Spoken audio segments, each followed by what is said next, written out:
बिस्मिल्लाहिर्रहमानिर्रहीम। अस्सलाम वालेकुम। सही बुखारी से हदीस नंबर 246।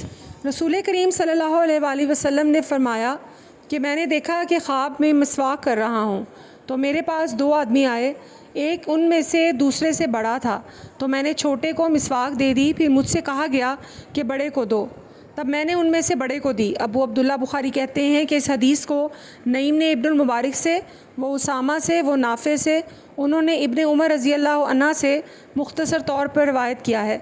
सही बुखारी से हदीस नंबर 247। रसूल करीम सल्लल्लाहु अलैहि वसल्लम ने फ़रमाया कि जब तुम अपने बिस्तर पर लेटने आओ तो इस तरह वज़ू करो जिस तरह नमाज के लिए करते हो। फिर दाहिनी करवट पर लेट कर यूँ कहो, ए अल्लाह, मैंने अपना चेहरा तेरी तरफ झुका दिया, अपना मामला तुम तेरे ही स्पुर्द कर दिया।